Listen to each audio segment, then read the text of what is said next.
Salut, c'est Mathieu. Bienvenue dans cette nouvelle capsule sur les revenus de l'écrivain. Aujourd'hui, j'avais envie de parler des droits d'auteur. C'est quoi ça, les droits d'auteur? En fait, c'est un échange. L'auteur fournit un texte à un éditeur qui produit un livre qui va être vendu. En échange de cette permission-là de faire un livre et donc de peut-être générer de l'argent avec ce livre-là, l'auteur reçoit un montant d'argent sur les ventes de livres. C'est ça le droit d'auteur. C'est le droit de percevoir des sommes sur les ventes. Ce montant-là, il est variable selon les contrats d'édition. Règle générale, au Québec, on parle pour un roman de 10% des droits d'auteur. Ce qui veut dire qu'un livre vendu 20$ rapporte à l'auteur 2$ lorsque les ventes sont compilées après un certain temps. Où s'en va le 90% restant? En fait, les libraires gardent environ 40% du prix de vente pour payer les dépenses de la librairie. Les distributeurs, donc les compagnies qui ont des camions, des entrepôts et qui amènent les livres un peu partout, vont garder environ 20%. Et l'éditeur, pour payer les dépenses d'édition, de correction, d'impression, de mise en page, devra garder environ 30%.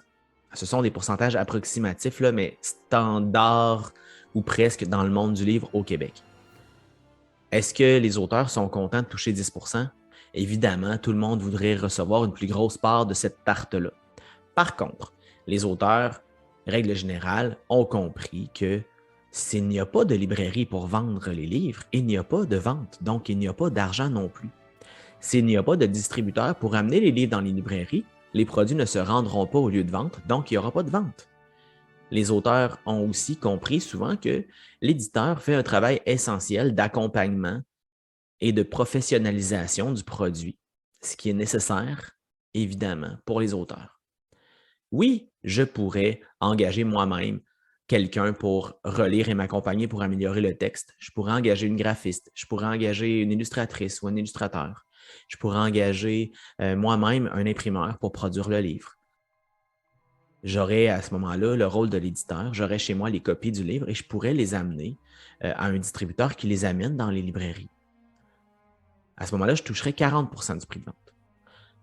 Ou je pourrais avoir les livres chez moi et jouer le rôle du distributeur. Donc, prendre ma voiture, mes caisses de livres, je pourrais aller porter les livres dans les librairies. Je toucherais à ce moment-là un 20% supplémentaire. Donc, je serais à 60% sur le prix de vente. Ou, simplement, enlever aussi l'étape des librairies et vendre moi-même. Tant qu'à me déplacer vers la librairie, je pourrais me déplacer en l'annonçant, en espérant que des gens viennent me voir et toucher à ce moment-là 100% du prix de vente. Pendant ce temps, je ne fais pas la chose pour laquelle j'écris. Moi, ce que j'aime, c'est inventer et raconter des histoires. Si je joue à l'éditeur, au distributeur et au libraire, ce n'est pas ce que je fais. Donc moi, comme plusieurs autres auteurs, j'accepte de toucher 10% du prix de vente en échange du privilège de pouvoir simplement écrire mon roman sans me casser la tête avec toutes les autres étapes ensuite pour se rendre jusqu'aux ventes. Le compromis, il est là. Donc, les droits d'auteur, c'est ça. On touche un pourcentage sur le prix de vente du livre. Mais ce n'est pas tout. Parce que les droits d'auteur, il en provient d'autres sources. Par exemple, au Canada, nous avons un programme gouvernemental qui s'appelle le droit du prêt public. Ce programme-là, en fait, une fois par année, fait une recension dans des bibliothèques ou des réseaux de bibliothèques publiques. Et pour chaque incidence d'un livre, donc chaque fois qu'un livre est rencontré, il y a un montant d'argent qui est associé à ça. Donc, l'auteur peut recevoir un certain montant annuel pour les livres qui sont présents en bibliothèque. Plus le livre est vieux, moins le montant est élevé pour chacune des fois où le livre est trouvé en bibliothèque. Et il y a un montant maximum par titre et un montant maximum total.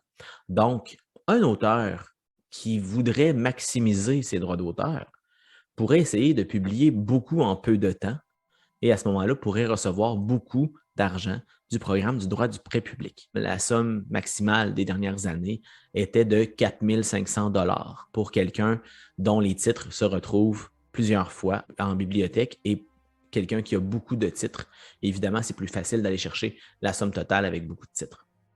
Il existe aussi un autre organisme qui peut être intéressant qui s'appelle Copybec. Copybec, c'est un organisme de gestion de droits collectifs. Donc, quand les écoles, par exemple, font photocopier des extraits de livres pour faire lire aux élèves, les enseignants-enseignantes doivent déclarer ces extraits-là et il y a une somme qui est payée par les commissions scolaires, par les écoles Et cette somme-là est redistribuée aux auteurs au prorata des photocopies qui ont été faites. Donc, et ça peut, en théorie, même couvrir un prof qui ferait une lecture de groupe, devrait, en théorie, déclarer des reproductions, parce que c'est une reproduction, même si elle n'est pas dans le même médium, donc même si elle n'est pas papier. Un enseignant, une enseignante qui aurait une classe en isolement à la maison ou qui ferait de la lecture de groupe en ligne, devrait aussi le déclarer comme étant des reproductions du texte. Donc, là, il y a plusieurs points de droit là-dedans. Là. Moi, je m'avance peut-être un petit peu là-dessus, là, mais c'est ce que j'ai compris. Hein? Donc, je n'ai pas la science infuse, malheureusement. Copybeck paye aussi, peut-être pas annuellement, là, mais régulièrement pour simplement les livres qui s'adressent aux écoles, si on veut. Là. Donc, les livres qui sont inscrits à Copybeck, même si ce n'est pas les reproductions, c'est juste le fait que les livres soient inscrits à Copybeck. Il y a un montant d'argent qui arrive de temps en temps par rapport à ça aussi. Donc, ce n'est pas nécessairement des grosses sommes. Par contre, il suffit qu'un titre soit beaucoup reproduit dans les écoles pour que le montant devienne vite intéressant. Je ne vous donnerai pas les chiffres, là, mais en 2021, il y a eu énormément de reproductions de titres parce que la pandémie a obligé les écoles à photocopier ou à reproduire au lieu d'acheter les livres directement parce que ce n'était pas possible de faire lire les élèves qui étaient à la maison. Donc, moi, l'an dernier, mon montant de Copybeck pour la reproduction était plus élevé que mes droits d'auteur des 2 dernières années cumulées. Donc, c'était un très gros montant. Mais ça, c'est exceptionnel. Je ne pense pas cette année, tout juste avant Noël, recevoir un aussi gros montant d'argent, même si c'était vraiment, vraiment intéressant d'avoir cette somme-là qui entre en fin d'année. Voilà. Il y a d'autres sources de revenus pour les droits d'auteur. Par exemple, quand les livres sont vendus, quand les droits sont vendus pour une adaptation télé, une adaptation cinéma, une adaptation théâtrale, quand les droits sont vendus pour une réédition dans un autre pays ou dans une autre langue, à ce moment-là, les droits d'auteur qui sont touchés par l'auteur sont divisés avec la maison d'édition qui détient une partie de ces droits-là. Donc, les sommes ne sont pas directement à l'auteur, mais ça peut permettre peut-être à certains auteurs de faire un pourcentage supplémentaire, là, de recevoir en fait plus d'argent sur des titres qui sont déjà écrits et déjà publiés en fait. Donc, c'est ça le droit d'auteur. C'est le montant qu'on peut aller chercher grâce aux ventes de livres. Parfois, ça peut être des bons montants, parfois non, tout dépendant évidemment si les livres se vendent. Petite note, il existe un concept qu'on appelle l'avaloir ou l'avance, qui est un montant d'argent que l'auteur reçoit et qui sera déduit des ventes. Donc, l'auteur commencera à recevoir un certain montant lorsque ce chiffre-là sera atteint. Par exemple, pour un livre qui se vend 20 $, le droit d'auteur à 10 % donne 2 $. Si je reçois une avance de 1000 $, ça veut dire que je ne toucherai pas d'argent tant et aussi longtemps que mes droits d'auteur n'auront pas atteint ce chiffre-là de 1000 $, donc à 2 $, ça veut dire 500 livres vendus. Pourquoi est-ce qu'on peut se négocier ce montant-là? Bien, le montant, il est garanti, c'est-à-dire que l'auteur n'a pas à le rembourser si jamais les ventes sont moins bonnes que prévu. On espère toujours vendre beaucoup de livres, mais un livre qui, pour une raison quelconque, ferait un flop total, mais si l'auteur a touché un avaloir sur ce titre-là, l'auteur garde cette somme-là, donc il n'a pas complètement travaillé dans le vide. Parce que rappelons-nous, l'auteur n'est pas payé pendant qu'il écrit, il est payé sur les ventes grâce au pourcentage des droits d'auteur. Voilà, c'était ma capsule revenu du jour.